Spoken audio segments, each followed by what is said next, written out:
Good morning students, कैसे हैं आप सब। मैं आपकी हिंदी टीचर सपना बोल रही हूँ। आज हम कक्षा 7वीं की पाठ्य पुस्तक का बच्चों पाठ 6 का रक्त और हमारा शरीर, उसके हम प्रश्न उत्तर करेंगे बच्चों। पहला प्रश्न है, रक्त के बहाव को रोकने के लिए क्या करना चाहिए। तो बच्चों इसका उत्तर है, रक्त के बहाव को रोकने के लिए सबसे पहले उस स्थान पर कसकर साफ कपड़ा बांध देना चाहिए, क्योंकि दबाव पड़ने पर रक्त का बहना कम हो जाता है, जो उस व्यक्ति के लिए लाभप्रद सिद्ध होता है। फिर जल्दी से हमें उस व्यक्ति को डॉक्टर के पास ले जाना चाहिए। ठीक है बच्चों। उसके बाद है दूसरा प्रश्न, खून को भानुमति का पिटारा क्यों कहा जाता है। तो बच्चों इसका उत्तर आएगा, भानुमति का पिटारा हिंदी में एक लोकगीत है जिसका अर्थ है एक पिटारे में कई तरह की वस्तुएं। खून को भानुमति का पिटारा कहा जाता है क्योंकि यदि सूक्ष्मदर्शी से खून की एक बूंद को जांचा जाए तो उसमें लाखों की संख्या में लाल रक्त कण मौजूद मिलेंगे, जिसकी हम कल्पना भी नहीं कर सकते। इसके अलावा कुछ कण सफ़ेद तथा कुछ रंगहीन कण होते हैं। तरल भाग प्लाज्मा होता है। रंगहीन कण प्लाज्मा में तैरते रहते हैं। ये शरीर में ऑक्सीजन पहुंचाने से लेकर रोगों से लड़ने तक सभी महत्वपूर्ण कार्य करते हैं। इन्हीं विविधताओं के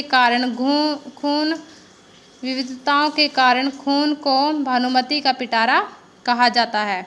उसके बाद बच्चों तीसरा प्रश्न है, एनीमिया से बचने के लिए हमें क्या क्या करना चाहिए। तो बच्चों इसका उत्तर आएगा, एनीमिया से बचने के लिए हमें पौष्टिक एवं संतुलित आहार का सेवन करना चाहिए। हमें अपने भोजन में उचित मात्रा में हरी सब्जियां, फल, दूध, अंडे व गोश्त खाना चाहिए ताकि हमारे शरीर को प्रोटीन, लौह तत्व, कार्बोहाइड्रेट और विटामिन मिलते रहें, जिससे हमारे शरीर में रक्त की कमी ना हो तथा ऊर्जा बनी रहे। उसके बाद बच्चों चौथा प्रश्न है, पेट में कीड़े क्यों हो जाते हैं, इनसे कैसे बचा जा सकता है।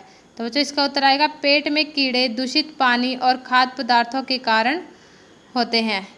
इनसे बचने के लिए हमें सफाई से बने खाद्य पदार्थों का सेवन करना चाहिए।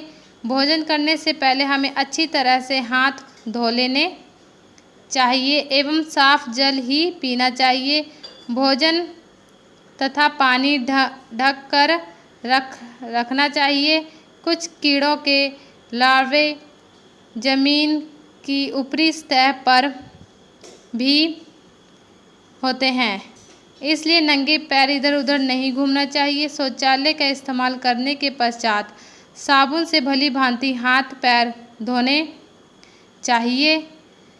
खुली तथा गंदगी में बनी वस्तुओं के सेवन से बचना चाहिए। इस प्रकार के कुछ सफाई संबंधित उपाय करने से हम पेट के कीड़ों की वजह से बीमार होने से बच सकते हैं। ठीक है बच्चों। उसके बाद है पांचवा प्रश्न, रक्त के सफ़ेद कणों को वीर सिपाही क्यों कहा गया है। तो बच्चों इसका उत्तर आएगा, रक्त के सफ़ेद कणों को वीर सिपाही इसलिए कहा गया है क्योंकि ये रोगों के कीटाणुओं को शरीर में घुसने नहीं देते। जहाँ तक संभव हो सके रोगी कीटाणुओं की कार्य क्षमता को शिथिल कर उनसे डट कर मुकाबला करते हैं। इस प्रकार वे बहुत से रोगों से सिपाही के समान हमारी रक्षा करते हैं।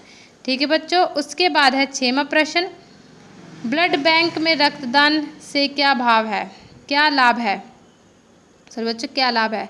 उत्तर आएगा, ब्लड बैंक में दान किए गए रक्त को शुद्ध करके आपातकालीन स्थिति के लिए सुरक्षित रखा जाता है। किसी भी व्यक्ति को रक्त की आवश्यकता पड़े तो उसके लिए संबंधित रक्त समूह का रक्त ब्लड बैंक से लिया जा सकता है। इससे मरीज का जीवन समय रहते बच सकता है। ठीक है बच्चों। उसके बाद है